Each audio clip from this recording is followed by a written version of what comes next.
don't need more and more information. What you need is to basically understand a step-by-step system that actually works. Now, when you understand this, you want to use it all over and all over again. Again, you need to embrace a mindset towards that system that there will be a point you're going to have profits and there will be a point you're going to have losses. In this video, I'm going to share with you a step-by-step system that I often use to analyze the market using a live trade example. But before we go into that, if you're seeing me for the first time, my name is Divine, and what I basically do on this channel is document how I trade, and as well show you a mindset that allows you to be able to make good decisions in the market. If you want to see content like this, I want you to smash the subscribe button, like this video, and drop a comment. I'll be right back. Let me show you a step-by-step system that I often use to analyze trade that will take. I'm going to be using USDCHF as a live example.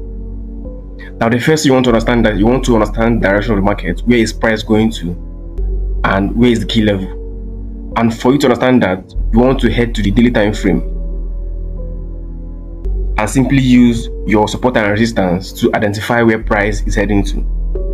Now, if you look closely, if you have to identify where price is going to, you can clearly see that price look as if it's a downtrend.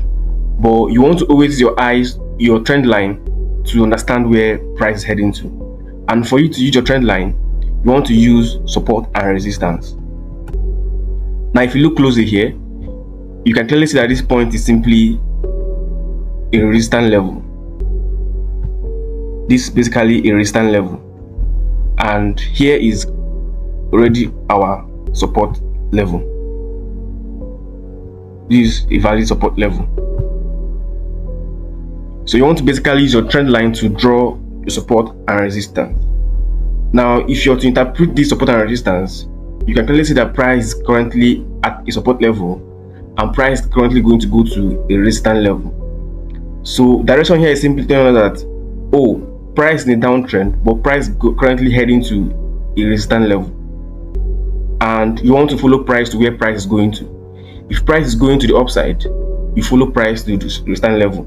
If price is going to support level, you follow price support level. In this example here, price is heading to the resistance level. So basically, we're going to look for buy opportunity. And for us to look for buy opportunity, we want to identify where the key levels are. In this case here, this is our key level. And here is our key levels. Now, this is the first thing you want to do: identifying direction and identifying key levels. Having identified direction now that price is heading to resistance level, we have identified the key level, and this place is simply acting as a support key level, and here is acting as the resistance key level. The next step you want to follow now is to understand the market structure between this key level and this key level. What is price saying? How is price moving from this resistance key level to the support key level? That I also want to understand. I want to understand this on the 4 hours time frame.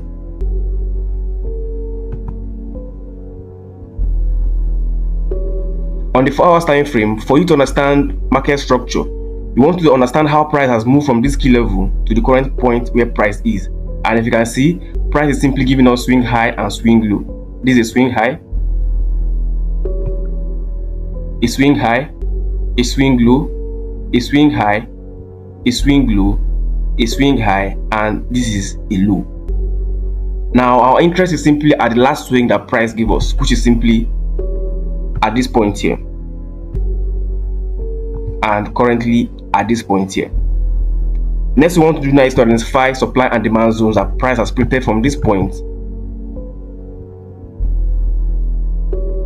From this point to this point, what is the supply zone that price printed? This point is simply the point of supply. This is the supply. But remember, price is going to resistance level on the daily time frame. Now, having identified the supply here, we want to also identify this supply at this point here. Meaning that when price was coming from the downside to the support key level, price gave us two supply zones, which is here and probably at this point here. We want to also understand how price has behaved at this support level. How did price behave when price got to this support level? Now, when price got to this support level here, price was also printing demand zone. As you can see, there's a demand zone at this point here. There's a demand zone at this point here, and there's also a demand zone at this point here. That means price give us two supply zone at this point, and also identify two demand zone at this point. Price give us two supply zone at this point, from here to here, two supply zones, and also price give us two demand zone at this point here. Now the next step is to refine these supply zones to become point of interest, and as well identify liquidity. Remember, every step has a time frame. This particular third step now is going to be on the 1 hour time frame, right? On the 1 hour time frame, we want to identify our point of interest and probably our liquidity. Now let's refine the first supply zone also. If I was to refine this first supply zone here, we can simply use all of these points here to define this supply zone to become a supply point of interest. Now if I was to define this one as well too, you can simply use this point here to define here as our point of interest. This is basically our point of interest. Now let's define the demand zone. If I was to define the demand zone, you can clearly see that this point is simply our point of interest, simply by using this particular candlestick that is here as our point of interest. And if you are to define this other one here, you can simply use all of these dodgy candlesticks that appeared here as our point of interest. Now, with the way price is going, remember, price is coming from a support level and price is heading to the resistance level. That means we are looking for buy opportunities. And for us to look for buy opportunities, we also want to identify selling opportunity. And what this means is this: for us to sell, we want to be looking to sell from this particular supply zone here that we have defined. That means the point we're going to look for sell is simply if price comes to this point and give us a reason to sell, then we can sell.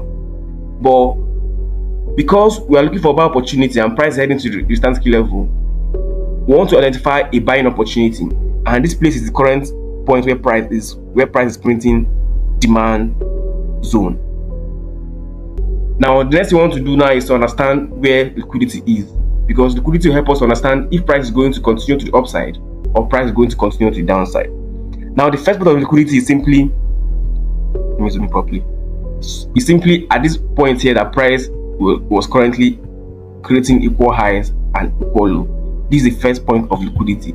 That means all of these points here is a liquidity point, and chances are that this supply zone that we saw here might likely hold, and chances are that it's not going to hold, right? That means this supply zone is still very valid, and we have to be mindful of it even if you're looking for buy opportunities.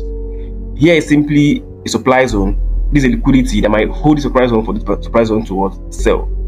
Now the next point of liquidity is simply the current demand zone that price is printing. The current place that price is currently at. We want to also identify the liquidity at that point. And if you look closely, here is simply our demand point of interest, and also price induced liquidity at this point, giving us signal that price is going to come back to this point. Whenever price induced liquidity, it gives us that signal that price is likely going to come back to that point, that price left liquidity, right? This is also a liquidity point here. And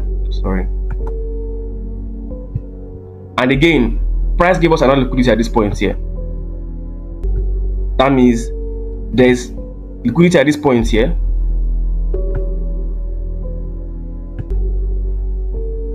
and there's also liquidity at this point here. This is referred to as sell side liquidity, and this is referred to as buy side liquidity. Now, having identified a point of interest, which is this one here, and having identified these liquidity zones here, the next we want to do is look for an entry confirmation. Now, because we're analyzing this chart forward, I'm going to tell you how we're going to enter this trade if price open tomorrow being Monday. If price open tomorrow being Monday, the first thing we want to see price do is the price to take out liquidity at this point here.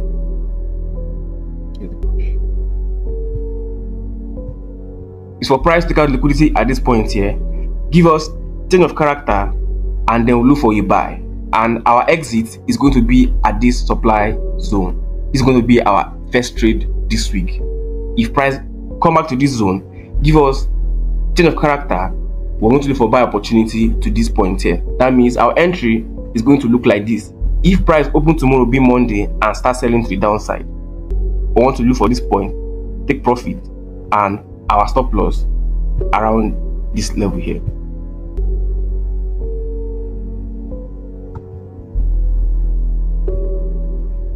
and this is a 1:2, 1:2.5 risk to reward. A very good trade. Now the reason why we might not want to buy is if price open tomorrow and start buying to the upside, taking out this liquidity at this point here, that means this supply zone is going to hold, and we want to look for a sell opportunity. That means we are only reacting to what price is going to do if price open tomorrow be Monday. And I'm saying to you that if price open tomorrow be Monday, you want to simply wait for price to give you a liquidity sweep first. That means price take out either this one or this one and give you a change of character before you choose to buy or you choose to sell. Now, because price is simply respecting a support key level from the daily time frame and price is currently heading to the resistance key level, chances are that price is likely going to sell to this point of interest and give us change of character for a buy. And the first buy is going to be from this point, and here is going to be our exit. So the first step is to simply have an entry confirmation, which is simply a change of character. And if you understand market structure very well, you have known what a change of character is. That's what you want to simply be waiting for around this zone here for you to take an entry. Now I'm going to be taking this trade, and I'm also going to be updating what the outcome is going to be if price open tomorrow be Monday. That will be all for this video. I'm going to see you in the next one. Peace.